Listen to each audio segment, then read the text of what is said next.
Amidst the strong men and murderers embroiled in the Prohibition gangster wars, only one mob boss constructed his crime empire based on the strength of his word and a simple handshake.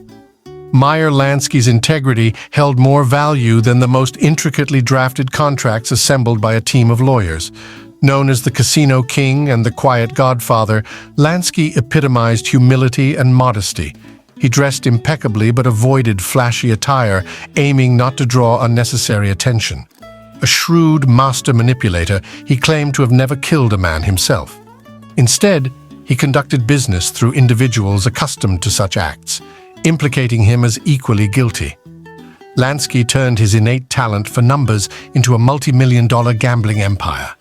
His casinos hosted high rollers who both won and lost vast fortunes at the tables, with bets soaring to incredible sums as high as $100 bills. While immensely profitable and admittedly enjoyable for Lansky, his enterprise necessitated fleeing halfway around the world to evade the law. However, even that distance proved insufficient to fully escape the long arm of the law for Meyer Lansky. Lansky's birth is estimated around 1902, although his exact birth date remains unknown. His family resided in the Russian town of Grudna, a bustling center of trade on the Polish border that housed a thriving Jewish community. During his childhood, young Meyer immersed himself in Hebrew studies and frequented the synagogue with his beloved grandparents. However, life for Jews under the Russian rulers was harsh. Lansky witnessed the cruelty of the pogroms and the systematic persecution inflicted upon the Jewish population by the dreaded Cossack brigades. In a time of distress within the Jewish community, a young Jew proposed resistance instead of passive endurance. This notion resonated with Lansky, leaving a lasting impact on him, shaping his perspective on life. In March 1911, amid mounting hardships, Lansky's family decided to flee Russia for the United States. The transatlantic voyage was arduous, yet the determined 9-year-old Meyer, proud and resilient, refrained from displaying any seasickness, even if he eventually succumbed to it in private. Upon reaching America, the family settled initially in a quiet neighborhood in Brooklyn, later moving to a tenement on the Lower East Side of Manhattan. This area, teeming with over 500,000 inhabitants, primarily comprised Irish, Italians, and Jews, cramped into a densely populated 2-square-mile cityscape. Despite excelling in academics, Lansky found a lure in the streets, where the criminal world beckoned. Gambling became a particular draw for him. He often recounted an incident on the eve of the Jewish Sabbath when, entrusted with a pot of stew to be baked, he was sidetracked by a sidewalk crap game, resulting in the loss of the entrusted nickel and the absence of the stew the following day. This moment of youthful folly, Lansky would later express, brought not just shame, but also a profound sense of anger at his own foolishness. Lansky made a solemn vow never to be taken advantage of again. He discovered his exceptional knack for numbers, effortlessly calculating odds and payoffs in games of chance. This talent led him to run clandestine gambling operations, raking in money and stashing it away. By the age of 16, Lansky had forsaken formal education. His tough reputation earned him the position of arka-yish, an enforcer for older criminals, primarily involved in supporting local unions by intimidating strikebreakers. Despite his beginnings as a small-time hustler, Lansky aspired for greater heights. His path to success took shape when he encountered two pivotal partners in the ghetto, Ben Bugsy Siegel and Charlie Lucky Luciano. He won over Luciano's respect after fearlessly confronting him and his gang on the street, refusing to yield to their threats. The bond between Luciano and Lansky commenced from that confrontation. Lansky's acquaintance with Ben Siegel began when he helped the young hoodlum escape from police custody after a gang skirmish. Together, they formed the first street gang called the Bugs and Meyer Gang, with Siegel's muscle complementing Lansky's strategic intelligence. Siegel, nicknamed Bugsy due to his violent outbursts, embodied the gang's physical force, while Lansky served as the brains behind their operations. Lansky cynically used Siegel's impulsiveness to accomplish their goals. With Siegel as his enforcer, Lansky orchestrated the gang's activities, involving robberies, extortion, and consistently, gambling. As Prohibition took effect in January 1920, Lansky, Siegel, and Luciano seamlessly transitioned into bootlegging, importing illegal whiskey from Canada and England into the United States, expanding their criminal enterprises. Lansky, still operating on a relatively small scale, sought guidance and mentorship. His pivotal encounter occurred at a bar mitzvah in 1921 when he crossed paths with Arnold the Brain Rothstein, a seasoned bootlegger and schemer revered as the sharpest gangster in New York. Rothstein offered financial support to young hoodlums like Lansky, allowing them to take risks on the streets while he backed their deals.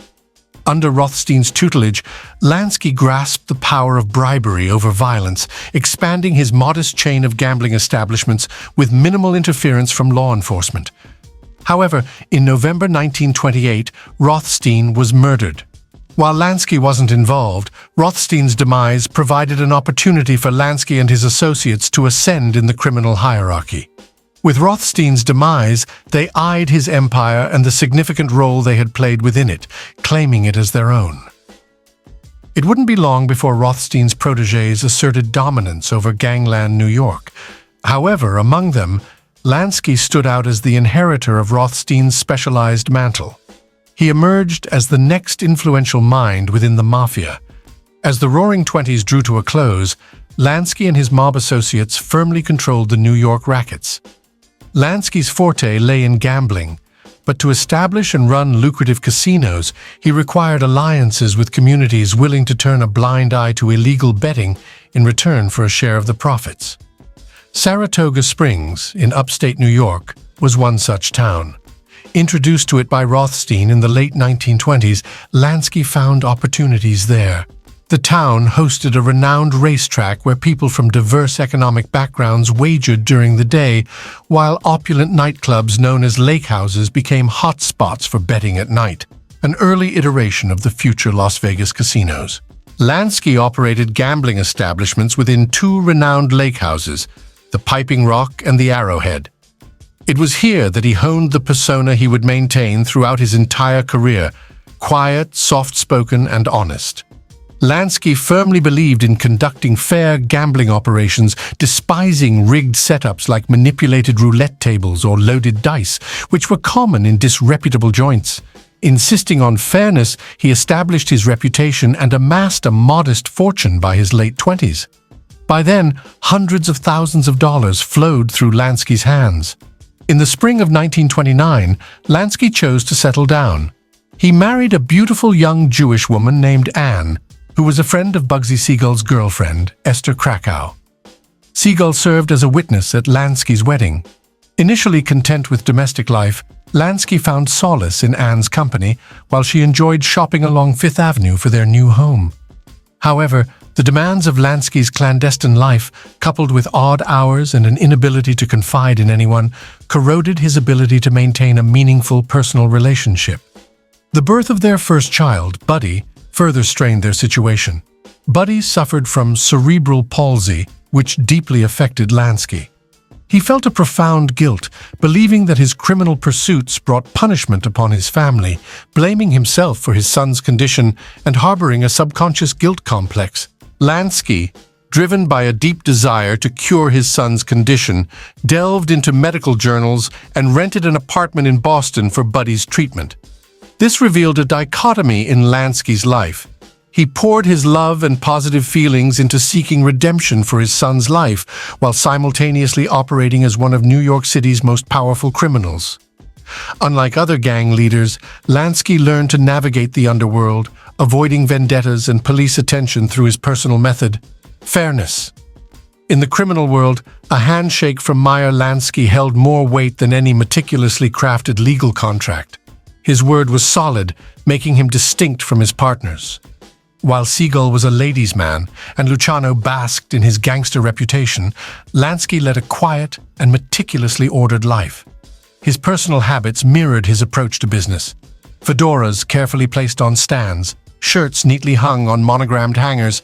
Lansky was unassuming, shy, and retiring in demeanor, but when it came to business dealings, he could be as ruthless as his murderous associates. In 1931, Lansky assisted Lucky Luciano in taking over the New York mob. This involved eliminating rival bosses Salvatore Marzano and Joe the Boss Masseria. Luciano faced difficulties with Marzano, who trusted no one, especially young Italian climbers like himself. Lansky's Jewish gunmen were instrumental in the events that transpired at Marzano's office. They were dispatched by Meyer Lansky, claiming to be agents from the Treasury Department. They arrived at Marzano's office, stating they needed to inspect the books. As Marzano approached, Lansky was among the gunmen who shot and stabbed him. This act cemented Lucky Luciano's position as the dominant figure, with Lansky standing by his side. Excluded from the Italian Mafia due to his Jewish heritage, Lansky still wielded considerable power in New York. However, his triumph was short-lived as Prohibition ended in 1933, drying up the cash flow from bootlegging. A greater setback occurred in 1936, when Lucky Luciano was convicted of running prostitution rings and sentenced to 30 to 50 years in prison. With Luciano incarcerated, New York authorities speculated about 6 potential successors, including Lansky.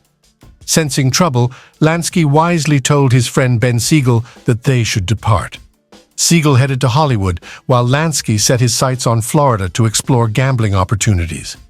Lansky targeted Hallandale, a beach town near Miami, known for its leniency toward illegal betting. However, local gangsters already controlled these games, posing a challenge for Lansky to enter the scene.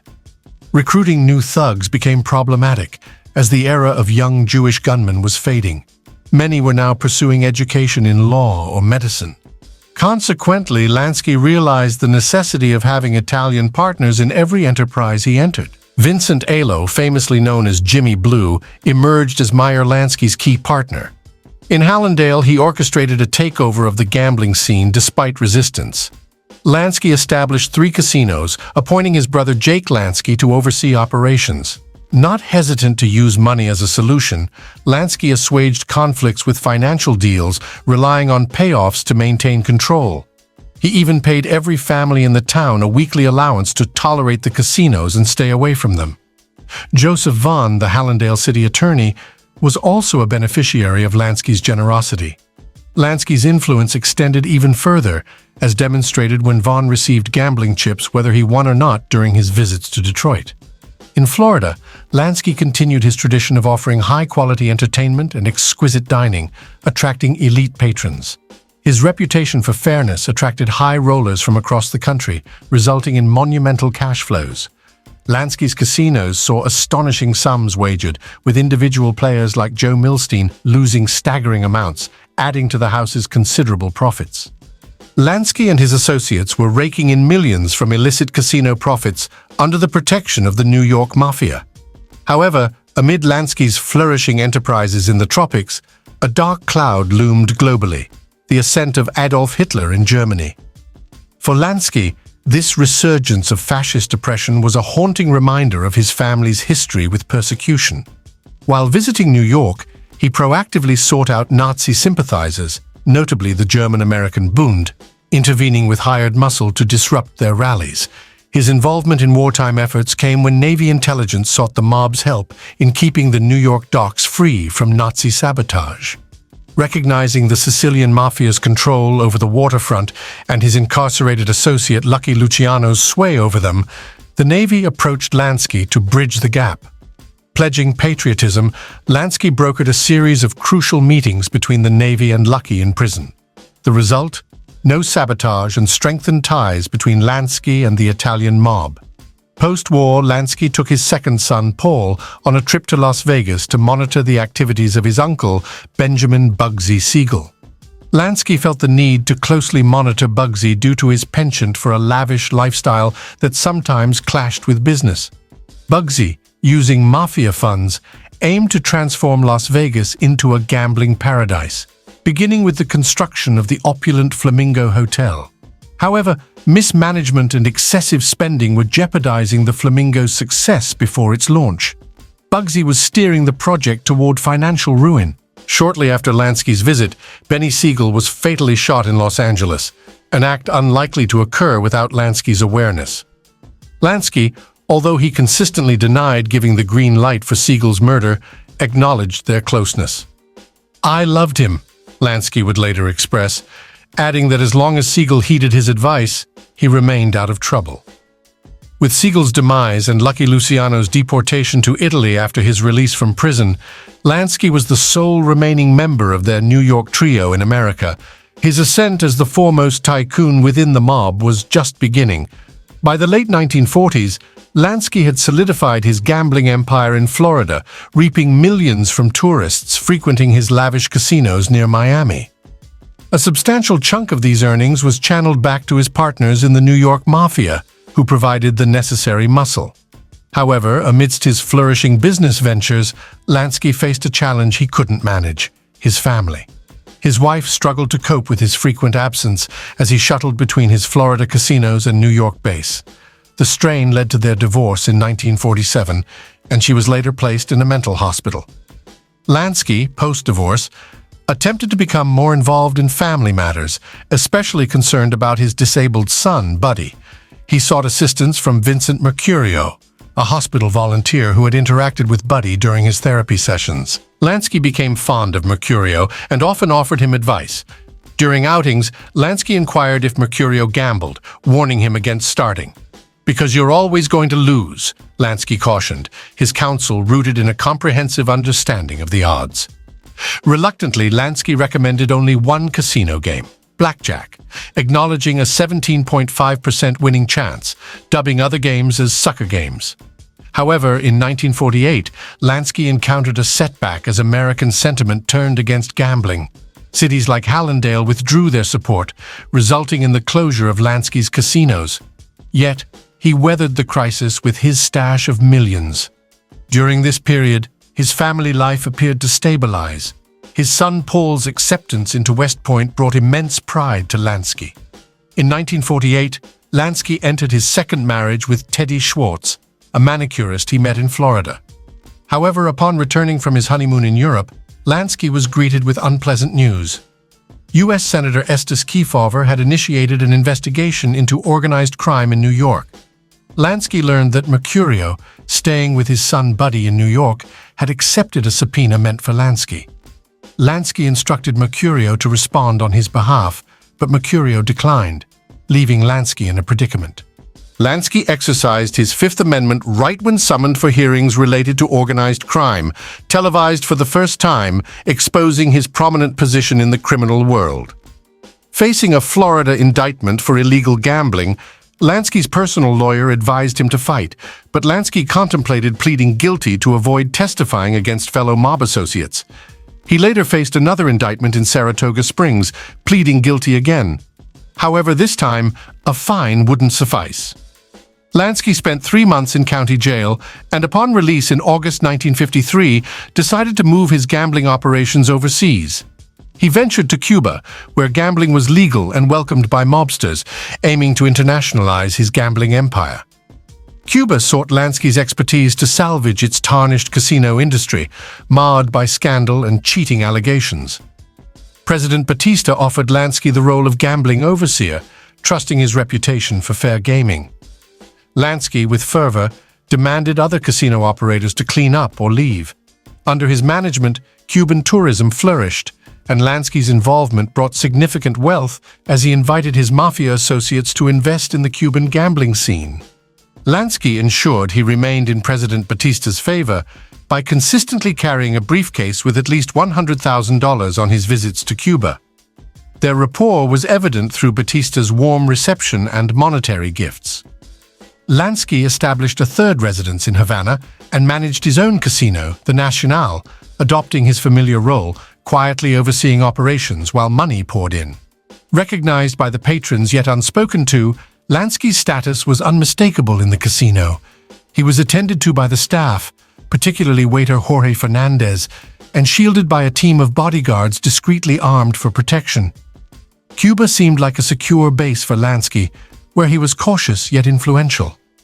In 1956, Lansky, known for advising against gambling, took a colossal risk, pooling his funds to invest in the renowned Hotel Riviera in Cuba. He reinvested in the hotel, which was considered the most comfortable in Cuba at the time, featuring the first central air conditioning system. Lansky gradually spent more time in Cuba, distancing himself from American investigators, seeking refuge from legal scrutiny. However, even the influential figure in organized crime couldn't evade the law indefinitely. In October 1957, New York mob boss Albert Anastasia was brutally murdered in a Manhattan barbershop. Authorities discovered that before his death, Anastasia was exploring investments in Cuban casinos. Consequently, they sought to question Meyer Lansky regarding Anastasia's intentions.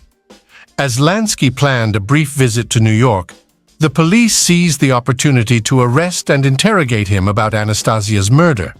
Lansky vehemently denied any involvement or knowledge of the incident. In an ironic turn, he was charged with vagrancy, a technicality that deeply offended the affluent Lansky. The police, suspicious of Lansky's activities, assigned Detective William Graff to tail him. Lansky approached Graff in the hotel lobby, expressing a problem that initially seemed like a confession but turned out to be about procuring quality chickens for his hotel in Cuba. This poultry shortage, however, didn't hinder the success of the Riviera Hotel, which was thriving under Lansky's management. Despite Lansky's legitimate success, unforeseen challenges arose. Fidel Castro's rebel forces entrenched in the Cuban mountains had been mounting attacks against Batista's regime for 3 years. By New Year's Eve 1958, just a year after the Riviera's inauguration, Castro's troops gained control over Cuba's main cities, leading to Batista's swift departure. After Fidel Castro's ascent to power and the expulsion of American gangsters from their casinos in Cuba, Meyer Lansky found himself at the lowest point of his career.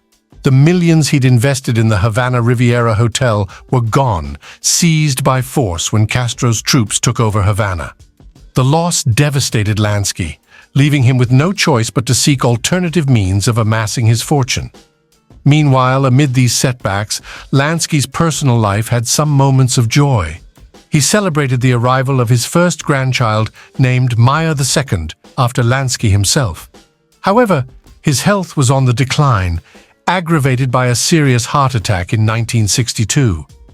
As if these challenges weren't enough, Lansky became a target in a clandestine FBI operation.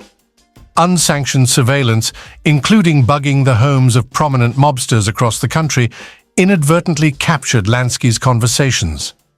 He was heard remarking to his wife that organized crime was bigger than U.S. Steel, a phrase that attracted the suspicion of federal agents.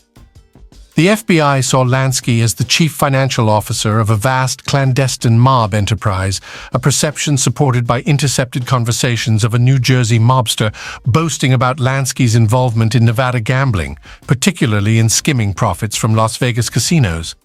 Despite these suspicions and intercepted conversations, Lansky remained elusive from any arrests or formal charges. Since the bugs were unauthorized, the federal authorities couldn't employ the evidence they gathered against the mob tycoon.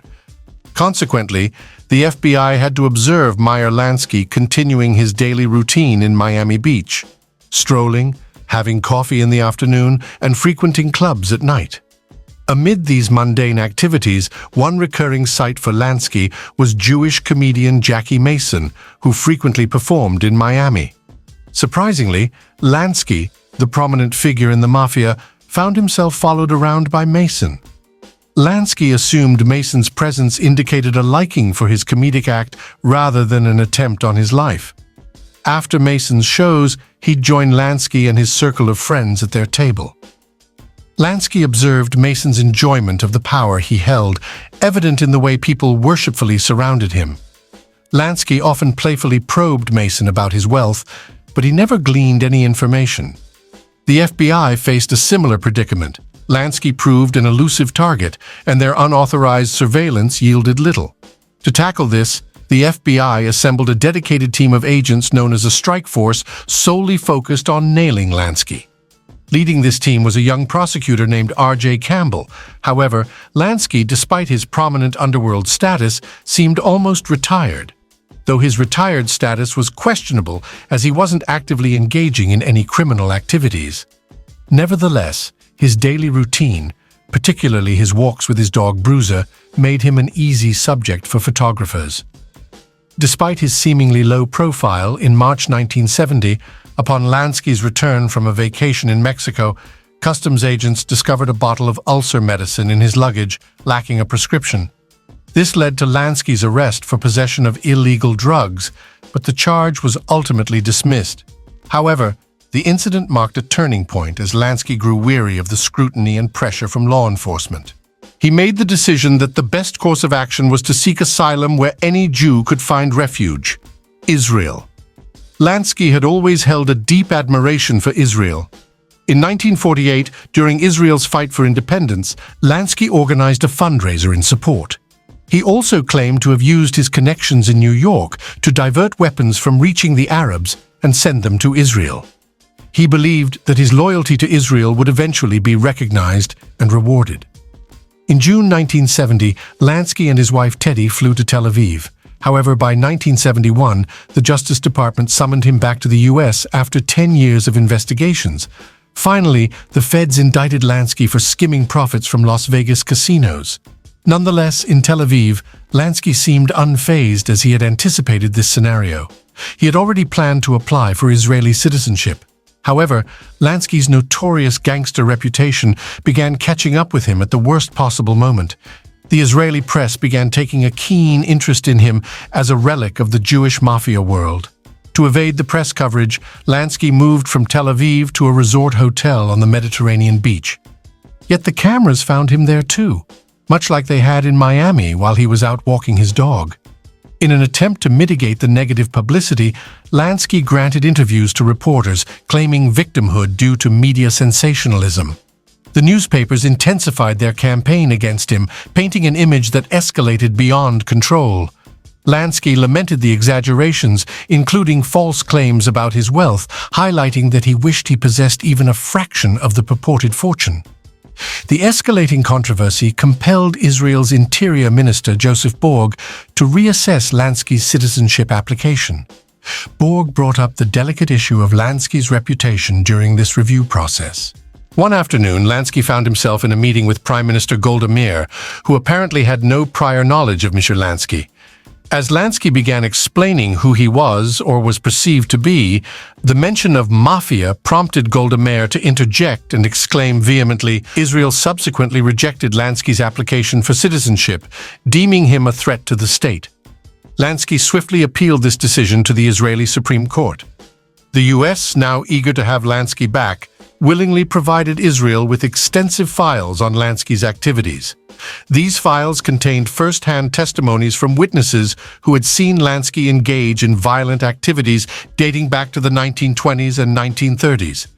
This contrasted starkly with Lansky's seemingly innocuous activities in the 1970s, such as walking his dog.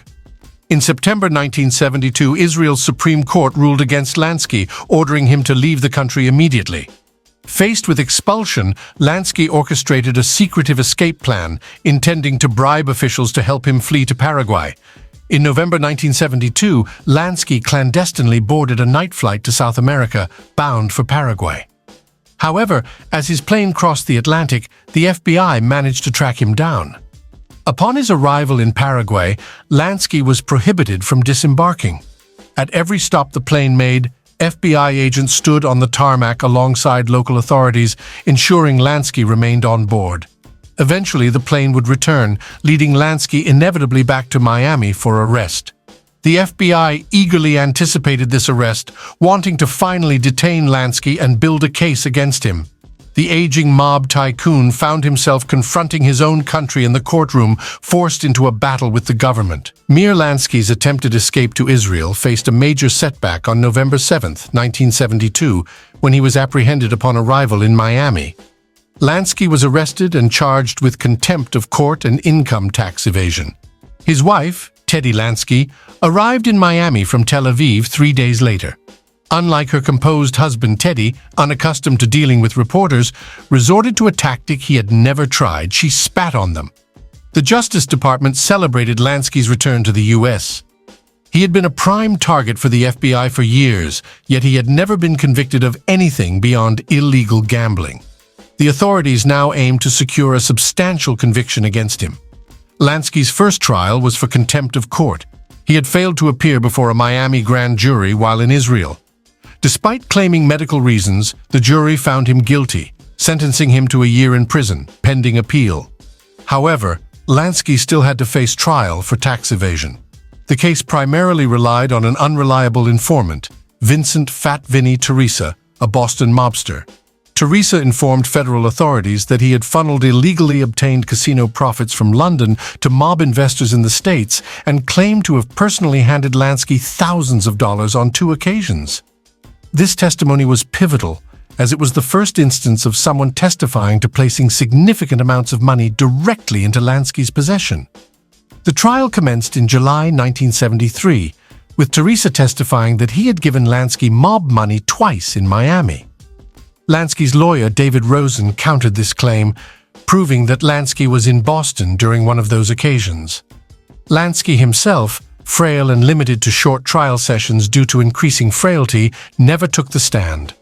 The government saw Teresa as its best chance to nail Lansky, but the trial remained a challenge due to the nature of turncoat witnesses like Fat Vinny. Meyer Lansky appeared like anyone's grandfather, exuding a harmless demeanor that hardly resembled an organized crime figure. When questioned about his defense attorneys, he declined to comment. The jury acquitted Lansky of allegations involving money from Vinny Teresa, and a separate indictment for skimming in Las Vegas was withdrawn. Due to his age and declining health, Lansky was deemed unfit to stand trial, leading to the overturning of his 1974 conviction for contempt of court. In the heavily Jewish enclave of Miami Beach, Lansky evolved into an elder statesman and a living legend. Among the devout Jews there, he held a status akin to a deity. Observers in Miami Beach were captivated by Lansky's every action, his pace while walking, his companions, or his routine activities. There was an incident in a local deli where 2 young boys sporting yarmulkes approached Lansky seeking his autograph. He responded with a touch of humor, feigning surprise at their request, jesting about an Academy Award, and ultimately declining to sign, stating, "No, son, I don't sign autographs." Since the 1960s, Lansky professed retirement, which, as per the FBI's observations, appeared genuine. Despite extensive surveillance, he seemed incapable of re-engaging in skimming or other illicit ventures that once lined his pockets. Ironically, his longevity became a curse. He outlived his wealth, lacking avenues for further earnings. In 1982, turning 80, Lansky battled lung cancer. His attorney, Joe Varon, managed to restore his voting rights, lost since his 1950 felony conviction, offering it as a birthday present. Lansky, appreciative, deemed it the best he'd ever received. However, on November 15, 1982, Lansky passed away. At his funeral, reporters swarmed, though it was rumored he left behind a vast fortune stashed away. Nonetheless, he outlasted most of his associates from the heyday of the New York mob. Lansky's strength lay in silence. Even when he spoke, he divulged nothing about himself or his partners. Throughout his career, he stayed steps ahead, especially when dealing with legitimate adversaries, relishing the advantage he held. Lansky projected a demeanor that appeared benign, but those close to him understood the implicit threat behind his steely gaze. Despite his claims of never having killed anyone, his power often rested in the intimidation he wielded, a tool he knew well and exploited to the very end.